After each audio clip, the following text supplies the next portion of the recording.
আমার স্বামী অনেক মোবাইল খেলে, মোবাইলে গেম খেলে, তাকে এ বিষয়ে না বললে শুনে না, অশান্তি করে অনেক। আপনি নসিহত করেন। ছোট বাচ্চার সামনে অনেক বাজে আচরণ করে। আসামি সম্ভবত আছে এখানে, না হলে তো এটা বলার কথা নাই। বোন হয়তো ধরে আনছে। আল্লাহ তাআলা আসামিকে হেদায়েত দান করুন।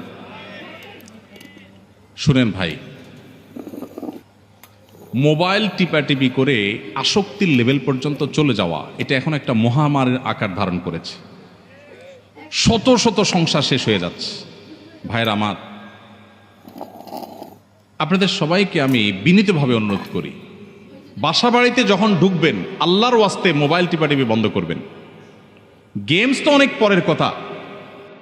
আপনি যদি বাসা বাড়িতে যে স্ত্রী এবং সন্তানদের হক আদায় না করে ভূতের মতো ইউটিউব, ফেসবুক আর গেমস ইত্যাদিতে ডুবে থাকেন, তাহলে আপনি গুনাহগার হিসেবে আল্লাহর কাছে উঠবেন কিয়ামতের ময়দানে। অনেক নামাজি মানুষ আছে, লম্বা দাড়ি আছে, সব ঠিক আছে, হক হালাল অনুযায়ী চলেন, হালাল মেনটেন করে চলেন, কিন্তু মোবাইলের টিপাটিপির কারণে তিনি অতিরিক্ত আসক্তি, এডিকশনের কারণে তিনি তার পরিবারের হক আদায় করতে পারছেন না। আছে না নাই? বাচ্চাগুলোর অবস্থা বড় করুণ। এটার নিয়ন্ত্রণ করা জরুরি। ভেতর থেকে একজন বলছে মহিলারাও মোবাইল টিপে। সঠিক বলেছেন, আপনার সাথে আমি একমত। অনেক মহিলারাও এ রোগের রোগী, যে দেখা যায় স্বামী বেচারা সাইড পায় না। কেন? কারণ সে বন্ধু বান্ধবীদের হোয়াটসঅ্যাপ গ্রুপে এখন অ্যাক্টিভ আছে।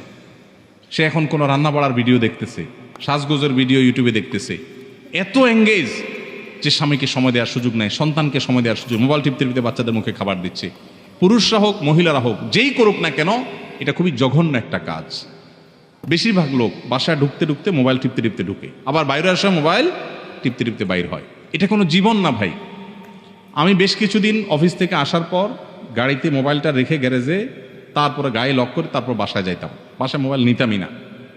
অবশ্য পরে এটা ধরে রাখতে পারি নাই, কিন্তু চেষ্টা করি এখনো পর্যন্ত যে সব ঝামেলা শেষ করে, প্রয়োজনে বাসা ঢুকার আগে কাজ ঝামেলা শেষ করে এরপর মোবাইল চার্জে বা অন্য কোথাও দিয়া ফ্যামিলিকে যতটুকু সময় দেওয়া যায়। আমি এর আগে বিভিন্ন সময় বলেছি, এই শীতের মৌসুমে আমি দিনে কমপক্ষে 1 ঘন্টা ছেলেদের সাথে ব্যাডমিন্টন খেলার চেষ্টা করি। আলহামদুলিল্লাহ, কমপক্ষে 1 ঘন্টা।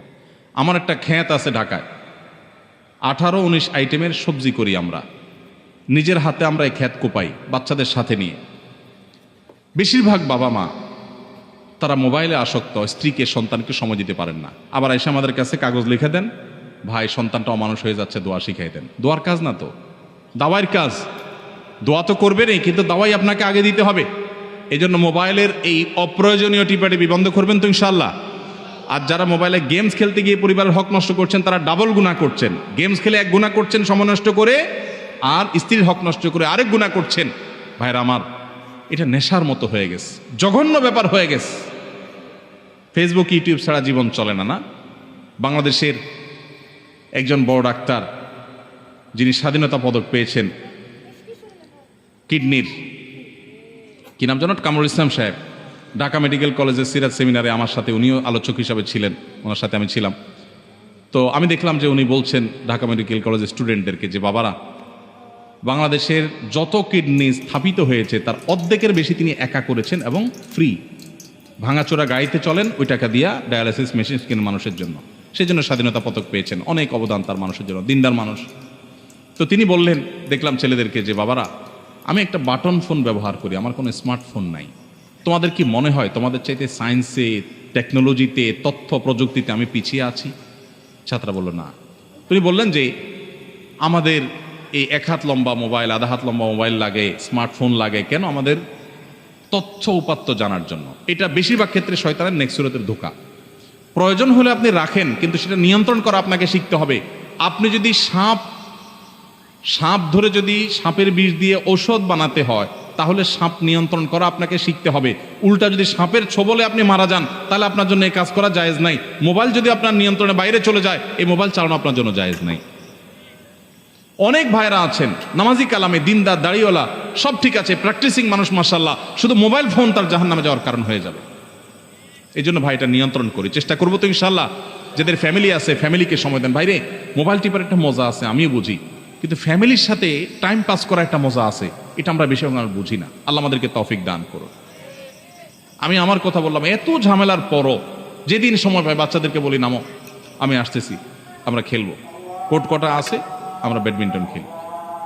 আর যেদিন সুযোগ আছে বাচ্চাদের নিয়ে খেতে কোদাল নিয়ে আমরা নেমে যাই, যখন সুযোগ পাই তখন করি। আমাদের ছাদে 146টা ড্রাম আছে, সব রকমের সবজি আছে আমার ছাদে, আলহামদুলিল্লাহ। সেগুলো আমি আমাদের পরিবারের সদস্যরা বেশিরভাগ কাজ অবশ্য তারাই করে, আমি যতটুকু পারি সেখানে তাদের সাথে সংসরণ করার চেষ্টা করি।